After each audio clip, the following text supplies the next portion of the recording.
नमस्कार, मैं हूं केशव तिवारी और अलग अंदाज में रहती हैं खबरें हमारी।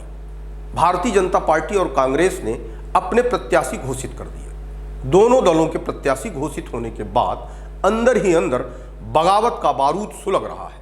अब देखना यह है कि बगावत का बारूद आग का रूप लेता है या अंदर ही अंदर बारूद सुलगता रहता है। यदि बगावत की बारूद जलेगी तो किसी भी दल का समीकरण बिगड़ सकता है और अंदर ही अंदर सुलगेगी तो भी समीकरण बिगड़ेगा, लेकिन प्रत्यक्ष रूप से दिखाई नहीं देगा। भारतीय जनता पार्टी से भी महापौर के कई दावेदार थे, लेकिन प्रमुख दावेदारों ने तो योगेश ताम्रकार को टिकट मिलते ही चुप्पी साध ली और शायद यह मन भी बना लिया कि हम पार्टी के निर्णय के साथ हैं। लेकिन सांसद गणेश सिंह के भाई उमेश प्रताप सिंह लाला ने फेसबुक पर बहुजन समाज पार्टी से चुनाव लड़ने की घोषणा कर दी। जैसे ही यह बात सोशल मीडिया में वायरल होना शुरू हुई, वैसे ही उन्होंने अपनी पोस्ट हटा ली। इससे यह साबित होता है कि उन्होंने पोस्ट तो किया था, यदि उन्होंने नहीं किया होता तो हटाते क्यों। इस संबंध में जब उनसे बात करने की कोशिश की गई तो उन्होंने फोन काट दिया। यदि वाकई में उमेश प्रताप सिंह लाला बहुजन समाज पार्टी के टिकट से लड़ जाते हैं तो क्या हो सकता है। बहुजन समाज पार्टी के सतना शहर में तकरीबन 12 से 15 हजार परंपरागत वोटर हैं। यदि तरीके की मेहनत की गई तो यह वोट उमेश प्रताप सिंह लाला को मिल सकते हैं। इसके बाद उनके सजातीय वोटर भी तकरीबन सतना नगर निगम में 5 से 8 हजार के लगभग बताए जाते हैं। इसके अलावा उमेश प्रताप सिंह लाला के अपने निजी संबंधों के आधार पर जितने वोट मिल सकते हैं, उसके हिसाब से उनकी जीत हार तय होगी। इसके अलावा कांग्रेस के सईद अहमद के नाम की भी चर्चा राजनीतिक हलकों में हो रही है।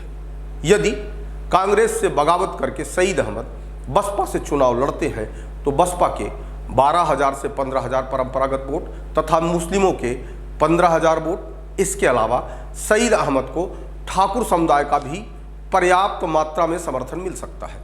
अजय सिंह राहुल की टीम पूरी ताकत के साथ सईद अहमद के साथ लग सकती है। इसके अलावा बैरिस्टर गुलशेर अहमद से ताल्लुकात रखने वाले व्यक्ति भी सईद अहमद को पर्याप्त मात्रा में वोट दे सकते हैं। इस हिसाब से सईद अहमद मुकाबले को त्रिकोणीय बना सकते हैं।